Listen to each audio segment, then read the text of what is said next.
Bismillahirrahmanirrahim. Assalamualaikum warahmatullahi wabarakatuh. Asbahna wa asbahal mulku lillah, walhamdulillahi la syarikalah, la ilaha illa huwa wa ilaihin nusyur. Asbahna ala fitratil Islam wa kalimatil ikhlas wa ala din nabina Muhammadin sallallahu alaihi wasallam wa ala millati abina Ibrahim hanifan muslima wa ma kana musyrikin. Allahumma la ilma lana illa ma 'allamtana innaka antal alimul hakim. Allahumma 'allimna ma yanfa'una wa anfa'na ma 'allamtana. Allahumma ati nufusana taqwaha wa zakkiha anta khairu man zakkaha anta waliyuha maulaha. Rabbi shrah li sadri wa yassir li amri wahlul 'uqdatam min lisani yafqahu qawli.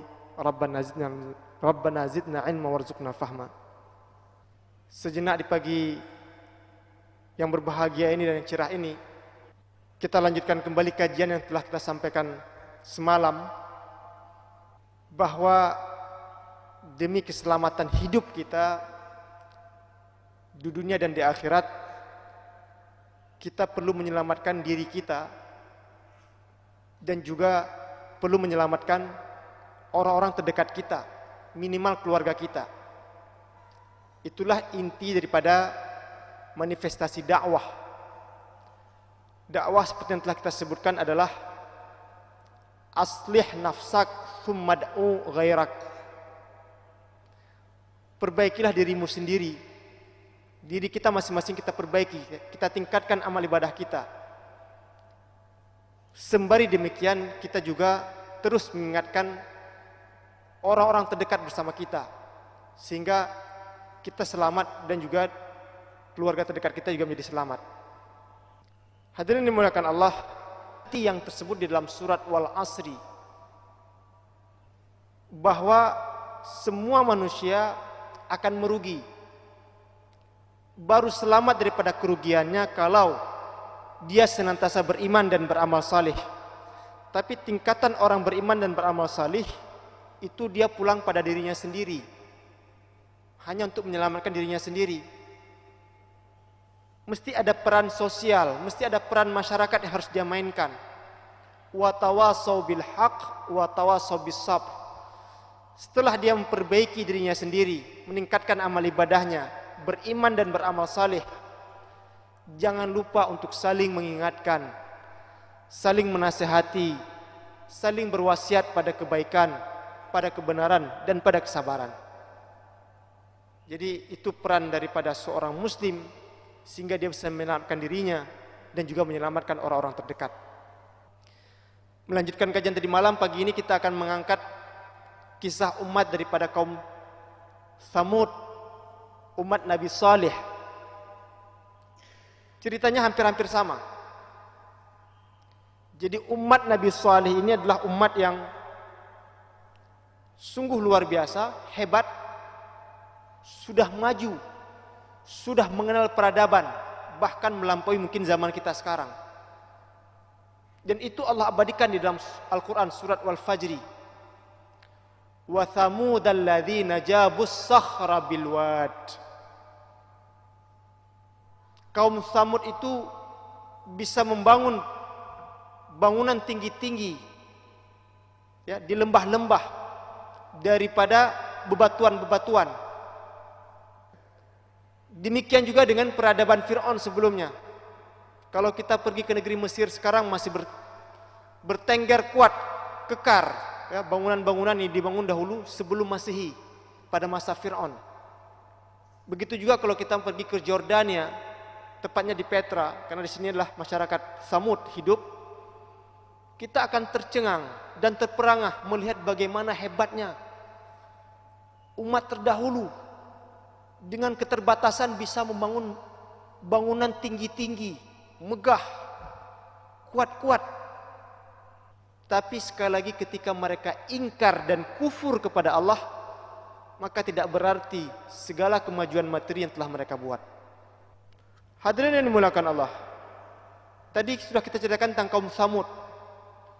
Kaum Samud merupakan umat daripada Nabi Salih. Seperti nama nabinya, pengikutnya ataupun umatnya ini juga orang-orangnya saleh-saleh. Ya, sama seperti kita lah mungkin, saleh-saleh. Baik bagi dirinya pribadi, tapi mereka kurang perhatian, kurang sensitif, kurang peduli, kurang acuh dengan kebobrokan, kerusakan yang terjadi di masyarakat sekitarnya. Jadi mereka hanya baik gad kedrawandang, tidak peduli kepada masyarakat di sekitar. Maka dikisahkan bahwa dalam kaum Samud itu mereka hanya hidup sekitar ratusan orang. Mereka itu orangnya baik-baik semua, tidak membuat keonaran, tidak buat kerusakan. Tapi di kalangan itu ada seorang bernama Qudar bin Salif, dan dia yang kemudian membuat kerusakan di tengah-tengah masyarakat Samud. Jadi karena Qudar ini tahu dia hanya sendiri, dia mungkin tidak akan sanggup melawan ratusan orang lain yang masih baik-baik. Maka dia kerahkan seluruh kemampuan, dia kerahkan seluruh tenaga untuk merayu, mengajak yang baik-baik ini untuk menjadi jahat, untuk membuat kerusakan, untuk membuat fasad fil ard. Jadi ini jadi renungan kita juga sebenarnya. Kalau orang jahat aja berjihad, bersungguh-sungguh dia untuk mengajak orang berbuat kejahatan, seharusnya kita yang sudah baik-baik ini juga bersungguh-sungguh untuk mengajak orang lain berbuat kebaikan. Karena sebenarnya hidup ini merupakan pertarungan antara hak dan batil. Pertarungan antara yang hak, yang benar dengan yang salah, yang batil. Kembali kepada kisah Qudar tadi. Qudar kemudian mengajak orang daripada pengikut saleh. Dan yang berhasil diajak enggak banyak sekali. Dikisahkan dalam Al-Quran hanya sekitar 9 orang. Maka turunlah ayat wa kana fil madinati tis'atu rahtin yufsiduna fil ardi. Sampai di sini ini kerja Qudar bin Salif. Sementara yang lain bagaimana? Wala yuslihun. Jadi dari seorang Qudar bin Salif itu bertambah menjadi 9 orang. Yang 9 orang ini kemudian membuat kerusakan di muka bumi, membuat keonaran, membuat perbuatan mungkar, melakukan hal-hal yang terlarang. 9 orang ini kalau kita hitung-hitung belum ada apa-apanya dengan ratusan orang lain yang masih banyak yang baik-baik, yang saleh. Hanya saja kata Allah di bagian akhir ayat, 9 orang ini membuat kerusakan, sementara sisanya yang ratusan orang wala yuslihun, tidak memperbaiki, tidak mengingatkan, tidak menasehati.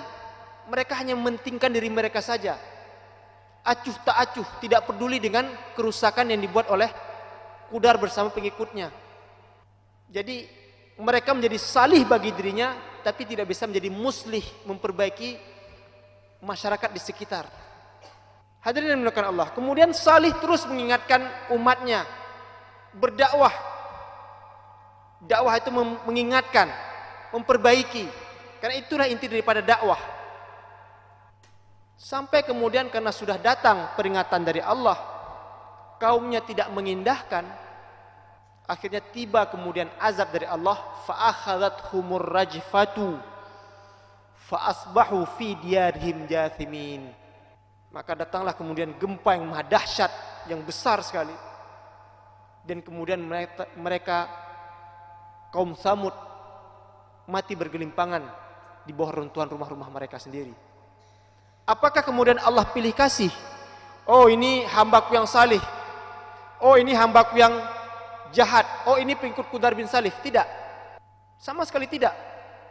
Karena ketika peran dakwah tidak dimainkan, peran mengingatkan, peran menasehati tidak dimainkan oleh orang-orang yang baik, maka ketika datang azab Allah itu tidak pandang pilih kasih dan lain sebagainya, semua kena. Nah ini terjadi pada umat terdahulu. Memang kita umat akhir zaman kata Allah, Allah berikan tempo waktu ila ajalin musamma. Tapi Apa masih kurang peringatan dari Allah itu? Padahal sudah begitu banyak peringatan-peringatan. Apakah peringatan alam, peringatan kehidupan, peringatan-peringatan lainnya. Justru itu peringatan-peringatan itu seharusnya membuat kita jaga, membuat kita sadar bahwa dalam menjalani kehidupan ini kita tidak hanya cukup dengan menjadi baik bagi diri kita sendiri, tapi juga menjadi baik dan membaikkan semua orang lain.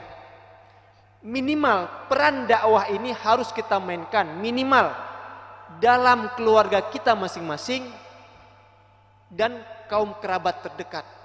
Jadi kalau semua masing-masing kita mengingatkan keluarga sendiri, insya Allah mudah-mudahan Allah jaga kita, beri keselamatan kita di dunia dan di akhirat, dan Allah kumpulkan kita bersama orang-orang yang kita cintai di akhirat kelak. Tapi ada banyak di antara kita yang seperti kita singgung dalam pengajian tadi malam.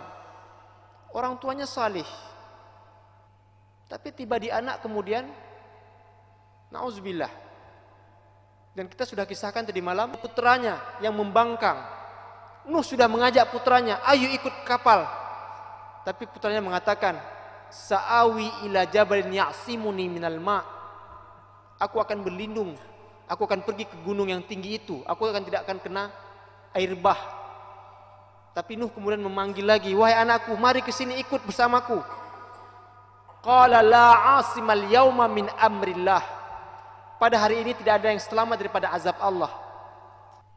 Maka hadirin sekalian yang muliakan Allah, saya mengingatkan saya pribadi dan jamaah sekalian, mari dalam rentang sisa waktu usia hidup kita, terus kita membaikkan diri kita, meningkatkan amal ibadah kita, dan jangan lupa untuk mengingatkan orang-orang terdekat bersama kita, minimal keluarga kita sendiri, pasangan hidup kita, keturunan-keturunan kita, anak-anak kita, sehingga nantinya kita selamat dalam mengarungi kehidupan dunia dan akhirat, dan Allah kumpulkan kita bersama orang yang kita cintai di akhirat kelak. Mudah-mudahan ada manfaatnya. Subhanakallah bihamdika, asyhadu an la ilaha illa anta astaghfiruka wa atubu ilaik.